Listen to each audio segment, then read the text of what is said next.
Here at the Cannes Yachting Festival, Beneteau is doing some pretty impressive things. We've got a brand new Grand Trawler 63, we've got a new Swift Trawler 37, we've got a revamped boat here from the Gran Turismo line, the new Gran Turismo 35, but we're going to walk past that outboard powered platform and squeeze our way in this direction, because this here is a larger boat from that same product line. This is the Gran Turismo 40.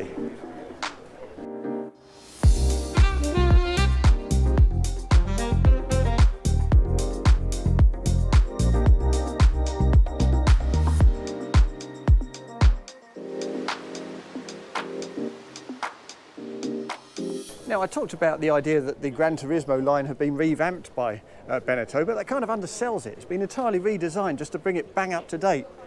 And look at this for a bow. The market's full of very elegant plumb bows, and we have a jutting reverse bow there. It's a very attractive boat. And as we make our way aft to step on at the back end, it's worth noting that the design we see here is based on a whole lot of customer feedback. So what they're trying to give you here on this boat is villa living. And if that sounds like a vacuous marketing blurb, there's actually plenty of reason when we step on board to justify that description. Now, at the back end here, we have a fixed platform. As you can see, this is an inboard boat. There's going to be an outboard power boat as well, but as things stand, we have a pair of Yanmar 370s beneath the deck. In the future, you can also opt for a pair of 400 horsepower outboards, or further into the future, perhaps a pair of 450s. Mostly for the American market, I'd have thought. But as regards that villa living concept, well, what we have here as standard is a nice big drop down bulwark, one on either side. And because they come so far aft, they kind of join with the aft platform. So you can orbit this aft bench, no problem at all. And even if you spec this boat with the outboard engines, you still get a little walkway across the back of the bench there, so you can still go right the way around the back end of that bench, no problem at all. Now, if we peek in here, what we have, again, is quite impressive. So often you'll just see facing benches, completely linear and rather uninteresting. We've got lovely angles here.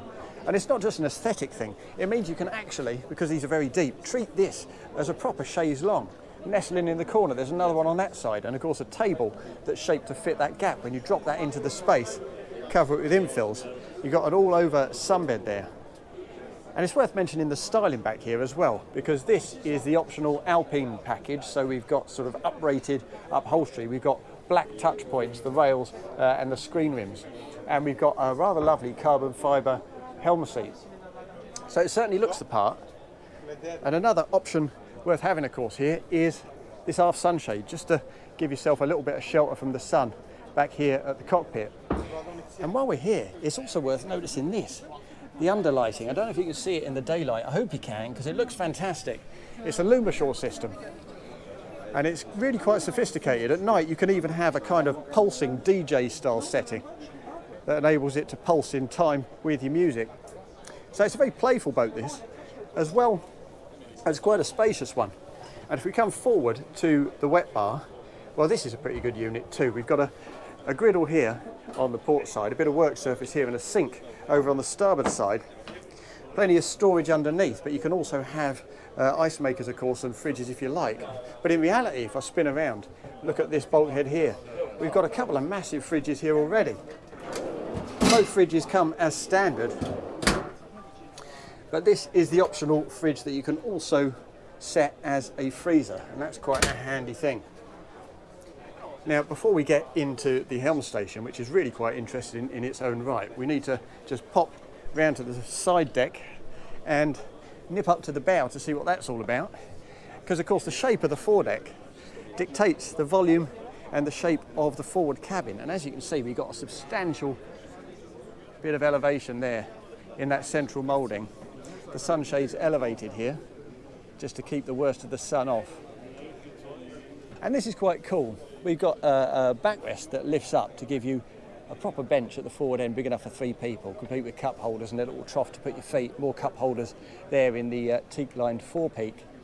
And behind that, sunbeds with raised headrests and a little tray for your nibbles, a couple more cup holders. It's not a huge bow, but it's very nicely done. And let's just leave that behind us. As you can see, we've got a little hatch there. And I think if I just pop the camera around the front, yeah, we've got a window built into the leading edge of that moulding, which suggests good things when we get down into the forward cabin. But what we'll do now is pop back down and take a look at that helm station, because as you can see, we've got a gap here that's open, so it kind of feels like a regular coupe style boat.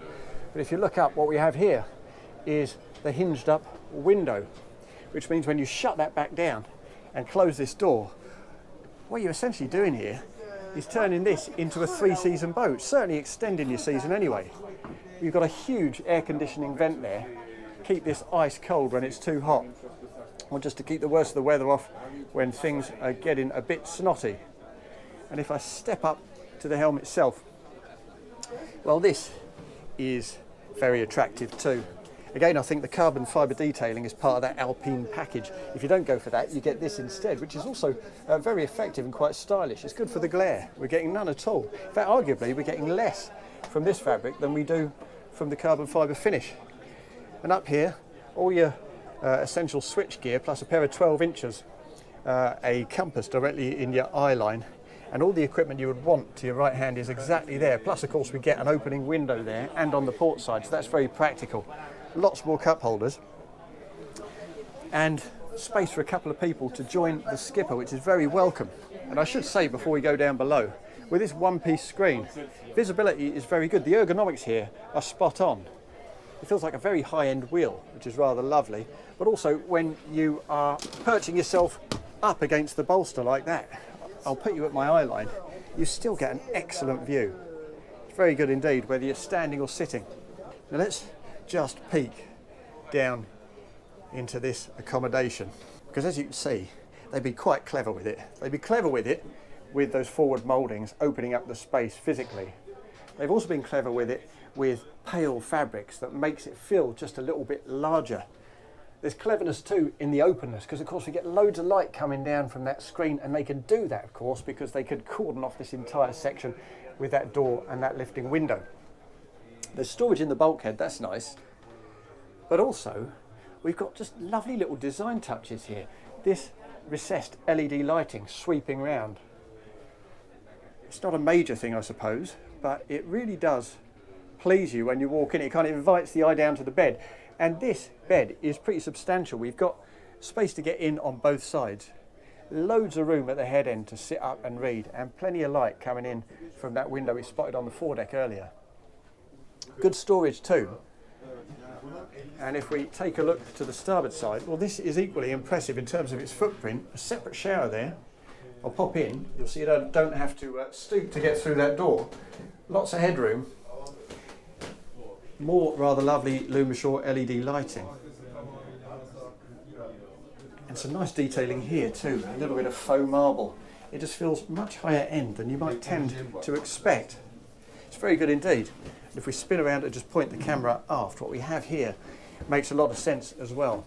Now, you might expect a kind of transverse double beneath that deck, that saloon deck, but what we actually get is a convertible saloon. Essentially, you can sit yourself down there, up to, I suppose, 4 or 5 people, keep out of the sun, and then when you want to convert it into a double bed, that's easily done. A little central infill, and it's a huge double. Makes loads of sense. And the reason they've done that, of course, is the fact that, on the basis of their research, they believe that for the most part, their boaters, their customers for the Gran Turismo line, they go boating during the day rather than cruising. And if they do go cruising, it's only for a couple of nights. So a convertible lounge makes a great deal more sense than a fixed double bed.